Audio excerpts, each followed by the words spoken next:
The moment the ceramic cup slipped from Ethan Marlowe's trembling fingers and shattered against the kitchen tiles, the entire house seemed to flinch with him. He didn't even look down.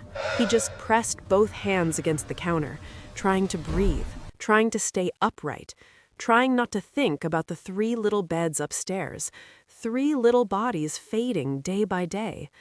Willow Ridge felt colder than winter that morning, not because of the snowstorm sweeping in, but because hope had already died inside this home long before the cold arrived. Upstairs, machines hummed quietly beside Leela, Maya, and Alara, sisters, all sick with the same rare blood cancer. The doctors had whispered their prognosis 3 nights ago. Days left, maybe less. Ethan had stopped counting the hours. What was the point?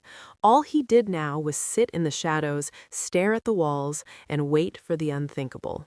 He barely spoke, barely ate, barely existed. The girls asked for him in tiny voices, and he answered with silence. He couldn't bear to look at them and see the countdown in their eyes. Then the doorbell rang. Ethan didn't want to answer. He didn't want to deal with neighbors offering pity or nurses reminding him of what he couldn't control. But the bell rang again, firm, insistent. Reluctantly, he dragged himself to the door and opened it. A young woman with auburn hair and bright, steady eyes stood in the snow. Cassandra Rowe, 28, coat dusted white, cheeks flushed from the cold, holding nothing but a small notebook and a thermos. "You must be Ethan," she said calmly. "I'm here to help." "We don't need help," Ethan muttered. He tried to close the door. But Cassandra gently blocked it with her hand. "You need someone who still sees a reason to fight." There was no arrogance in her voice, no false cheer, just conviction. Ethan didn't understand it, but something about her tone made him step aside. The moment she entered the house, her face tightened. The air was heavy, its silence oppressive. Curtains sealed the windows, shutting out even the faintest flicker of daylight. The smell of antiseptic lingered like a warning. "Where are the girls?" she asked quietly. Ethan pointed weakly upstairs. Cassandra went up without hesitation. When she entered the room, she didn't gasp or freeze the way visitors usually did.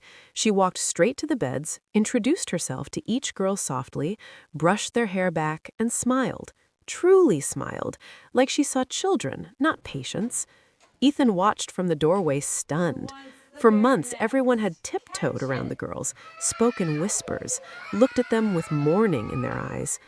But Cassandra sat on the floor beside Alara, played her a song on her phone, and told her she'd brought warm socks because cold toes made her cranky too. Alara let out the tiniest giggle. Maya lifted her head to watch. Even Leela blinked with interest. Ethan couldn't remember the last time any of them reacted to anything. Cassandra opened the curtains. Light poured in instantly. The room brightened. But Ethan felt something tighten in his chest, as if hope itself were too painful to look at. "These girls don't need darkness," Cassandra murmured. "They need to remember they're still alive." Over the next few hours, she worked quietly but purposefully. She aired out the rooms, put soft music on, warmed broth for the girls, made small jokes, asked them about their favorite colors, their favorite animals, their favorite dreams. She never once mentioned death, not once. And slowly, impossibly, the girls responded. Leela asked her to read a story. Maya whispered that she liked Cassandra's hair. Ilara reached for her hand. Ethan watched with a grief so sharp it felt like hope's knife carving something open inside him. Cassandra didn't stop there. The next morning, she walked into the house with balloons. "What are those for?" Ethan asked quietly. "For a birthday party," she said simply. "They don't have birthdays this month." "Then we'll celebrate today." She looked at him directly. "Before anyone loses another chance." He tried to argue, but Cassandra's resolution was unshakable. By afternoon, she'd baked cupcakes, tied ribbons around the girls' beds, arranged paper crowns, and turned the living room into the smallest, warmest celebration Willow Ridge had ever seen.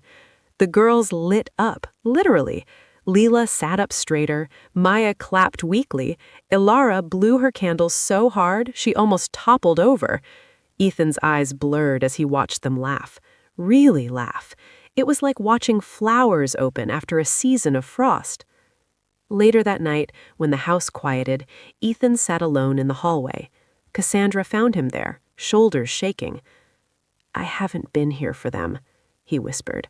"I was so scared of losing them. I thought if I loved them less, it would hurt less." Cassandra knelt beside him. "It hurts either way, but they don't need a fearless father. They need you, as you are."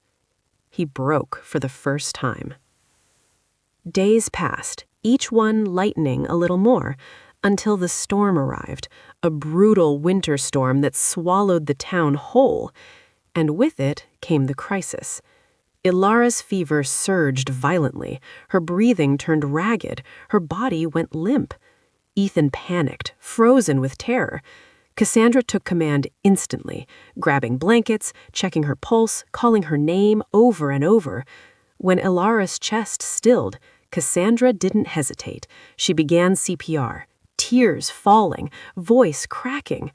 "Come on, baby, breathe, breathe, sweetheart." Seconds felt like eternity.